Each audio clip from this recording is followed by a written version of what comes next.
The spiritual awakening is a personal journey. Have you ever wondered which stage your soul currently resides in? Stage 1, the wake-up call. Some people wake up gradually. Others have a terrible accident or an unexpected disease that wakes them up and questions their lives.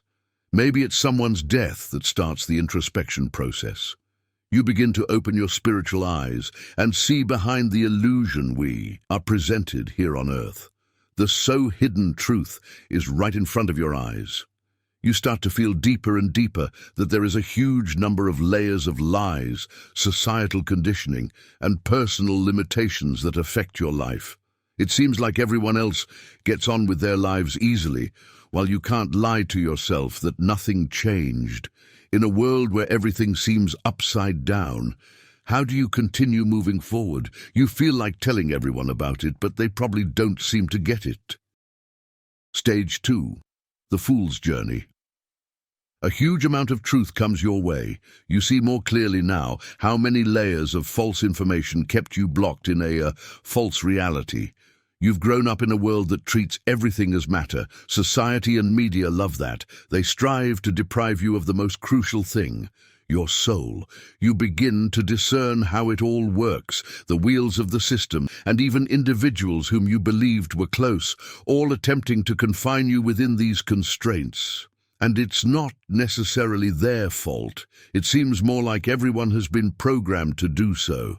And indeed, it has. You start to understand how much of your energy fed the system and people who don't really care about you in the end. You realize how much time you dedicated to keeping up with everyone else, striving for better grades in school, advancing in your career, and so on. Stage 3, dark night of the soul.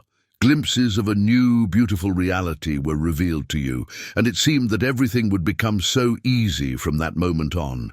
You've seen the divine spark. But take it easy. It's now time to confront your deepest pains and fears and get into a transformative process. Even Jesus descended into hell. Did you believe you would be exempt?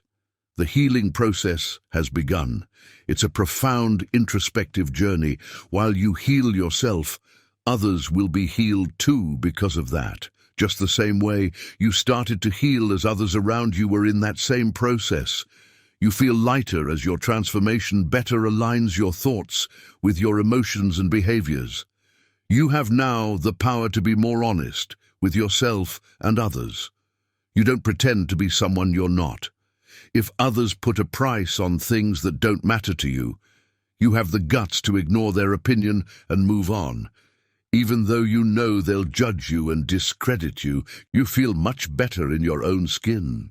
Stage 4, the death of your ego. You need to take the old habits out to make room for the new ones. This stage is usually shorter than the previous one. St. Paul says it so beautiful in Galatians 2:20-21. I have been crucified with Christ. It is no longer I who live, but Christ lives in me. And the life which I now live in the flesh, I live by faith in the Son of God, who loved me and gave himself for me. In this stage, as you become more honest with yourself, you'll notice that relationships change. Old friends go and new friends come. Activities change. Hobbies change. Everything changes along with you. You are less and less attached to the past.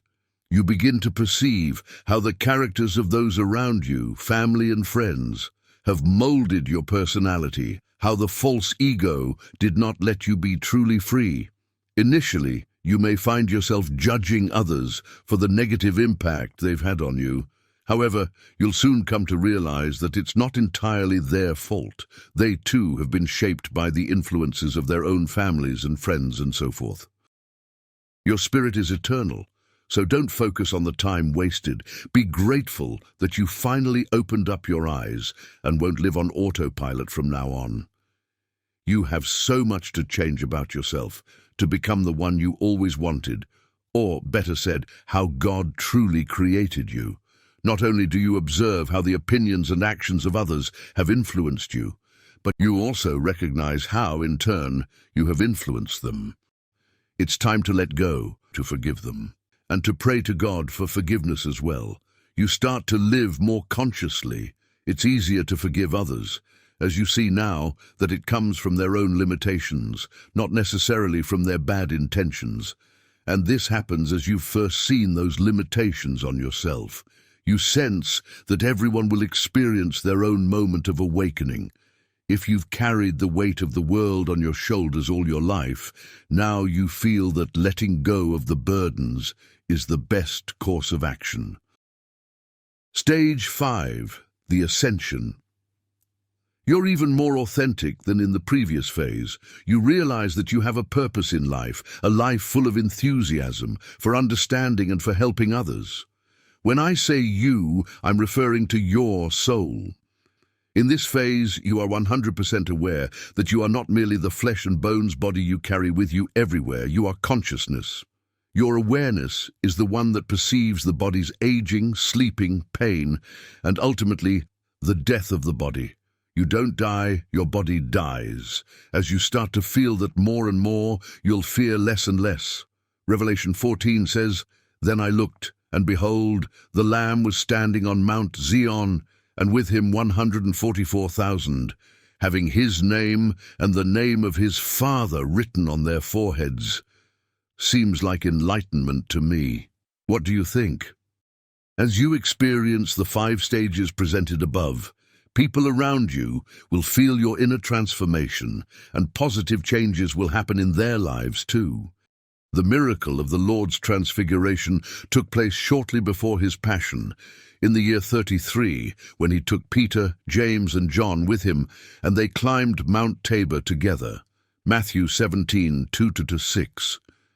He was transfigured before them, and his face did shine as the sun, and his raiment was white as the light. And behold, there appeared unto them Moses and Elias talking with him.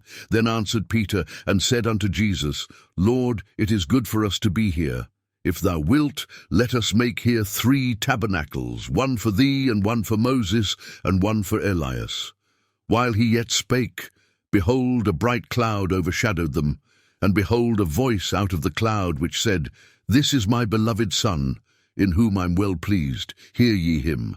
And when the disciples heard it, they fell on their face and were sore afraid. The purpose of the transfiguration of Christ was to strengthen the disciples in the belief that he is truly the Son of God, so that they would not be in despair following the events that would happen in the following days. Jesus let the apostles be aware of the Christ, or God within. John 14:12-14. Verily, verily, I say unto you, he that believeth on me, the works that I do shall he do also, and greater works than these shall he do, because I go unto my Father. And whatsoever ye shall ask in my name, that will I do, that the Father may be glorified in the Son. If ye shall ask anything in my name, I will do it. I hope you enjoyed it. For more spiritual insights, please check our next video.